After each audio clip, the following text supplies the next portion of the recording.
Um assunto que realmente me sensibilizou sobremaneira foi a morte desse pai de família com 2 filhos, casado, que estava preso em Pampulha e sofria de diabetes e de hipertensão. A própria Procuradoria-Geral da República tinha pedido para dar prisão domiciliar para que ele pudesse ser tratado. O pedido estava na Suprema Corte desde o mês de setembro. E ele continuou preso e morreu.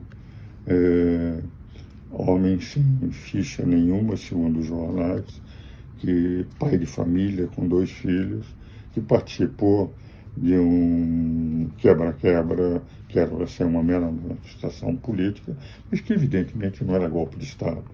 Eu sou da Academia Paulista de História. A Academia Paulista de História, sempre gostei de história, escrevi livros de história. Nunca vi na história do mundo um golpe de Estado sem armas. Aquele grupo de baderneiros que terminaram por uma manifestação política transformaram num quebra-quebra. Jamais poderiam ter dado um golpe de Estado. Pergunto aos meus telespectadores e a 207 milhões de brasileiros: quando no mundo houve um golpe de Estado sem armas?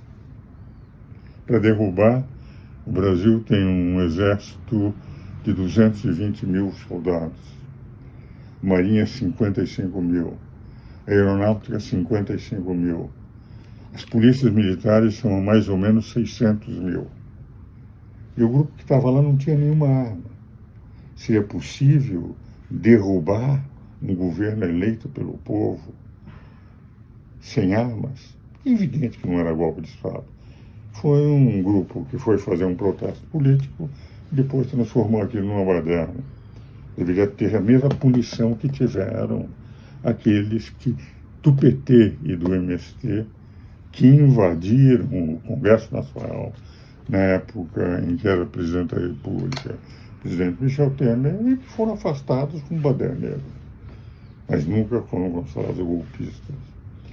Eu tenho a sensação que venderam uma ideia de que o grupo desarmado poderia dar um golpe de Estado, prenderam pessoas sem nenhum passado criminal, com folha corrida criminal em branco, e deixaram presos e estão aplicando penas de 17 anos, e um deles, pai de família, com 2 filhos, mulher, preso com problemas de saúde, com a Procuradoria-Geral da República pedindo ao Supremo Tribunal Federal que houvesse a libertação dele, como pusesse em prisão domiciliar.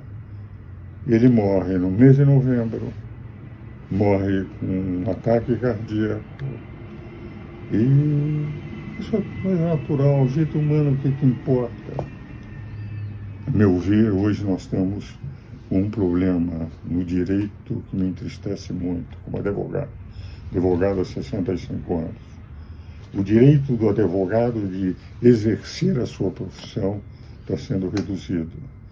Quando eu comecei a advogar, eu ainda menino praticamente, sustentava perante o Supremo Tribunal Federal, era recebido pelos próprios ministros em Brasília, em 61, 62, 63, eles estavam recém-instalados em Brasília, tratado com muito respeito por Anne Maguire, Ari Franco, Leomar Balieiro, sendo um advogado, enfim, recém-formado, cuja carreira universitária ia começar só no ano de 64, e era ouvido nas sustentações orais pelos ministros. Hoje, as sessões virtuais, para a condenação de pessoas a 17 anos. Sessões virtuais em que o advogado não olha os olhos dos ministros, porque manda uma sustentação oral através de um vídeo, na esperança de que venham a ouvir, coisa que eu entendo que não deve acontecer. O ministro, com todas as preocupações, com as palestras que tem que dar fora, as viagens que tem que fazer, os senhores acham que, recebendo essas sustentações orais, eles vão sentar numa mesa e ficar ouvindo? É possível que façam, mas muitos advogados têm a impressão de que não preciso. E as próprias declarações, não, o que está escrito não precisa ser dito. Ora, um direito constitucional que é a sustentação oral. E agora, inclusive, um regimento interno mudando esse direito do Supremo, dizendo o seguinte: quando uma sessão virtual é transformada em sessão plenária, o advogado que mandou a sustentação oral, ele não poderá fazer uma nova sustentação oral perante o plenário. Ora, os advogados que mandaram virtualmente a sustentação são aqueles advogados mais importantes na causa. Se não puderem mais falar diretamente, porque os ministros ouçam, quantas vezes eu, no momento que sustentava perante o Supremo, mudava a minha orientação de acordo com a reação que eu ia percebendo dos ministros da Suprema Corte. Aí está a razão da advocacia, aí está a razão da sustentação oral, aí está a razão de convencer todos os ministros no momento que fala e se apresentam os principais argumentos. Isso praticamente está sendo abolido. Porque mesmo quando uma sessão virtual, que hoje predomina sobre as sessões presenciais, ela é feita, é evidente que a sustentação oral não vai ser feita pelos que são os mais importantes advogados, são aqueles que fizeram a sustentação oral, mandando, não tendo a certeza se a sessão virtual poderia se transformar em sessão plenária. E a Ordem tem protestado de uma forma tímida a OAB do Conselho Federal na defesa do direito à advocacia.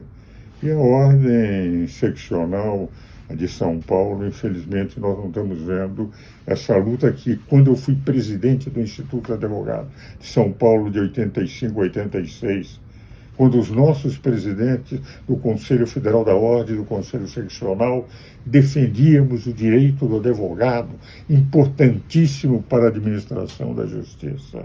Poder exercer o direito do cidadão, porque o advogado representa o cidadão que está sendo condenado, ou que está sendo acusado. Nós tínhamos a respeitabilidade e a coragem de enfrentar.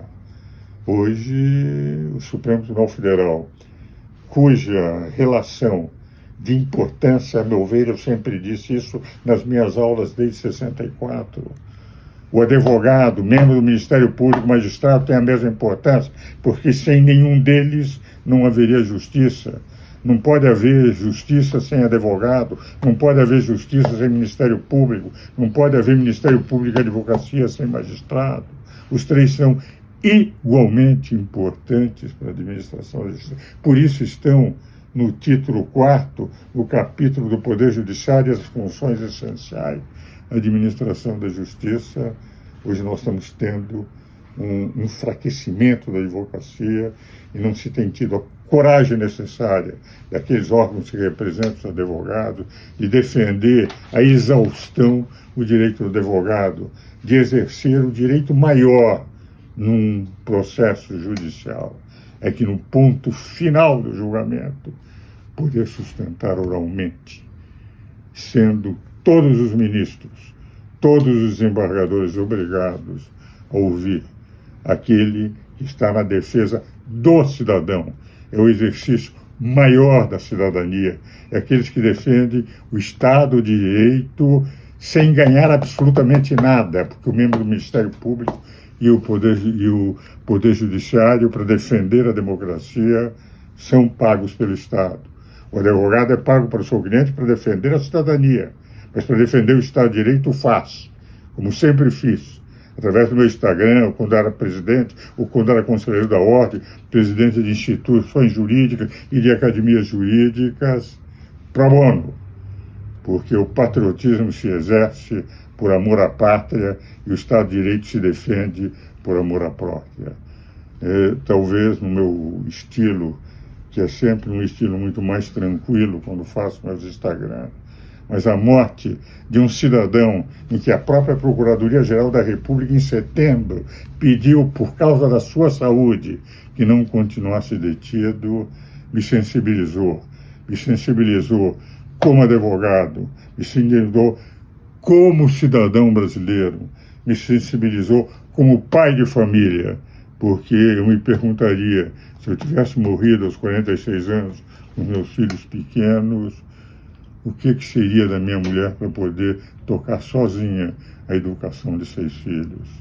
Isto é algo que nós temos que refletir seriamente. Nós, advogados na defesa da advocacia, os membros do Ministério Público, para exercer com maior intensidade a sua defesa da cidadania.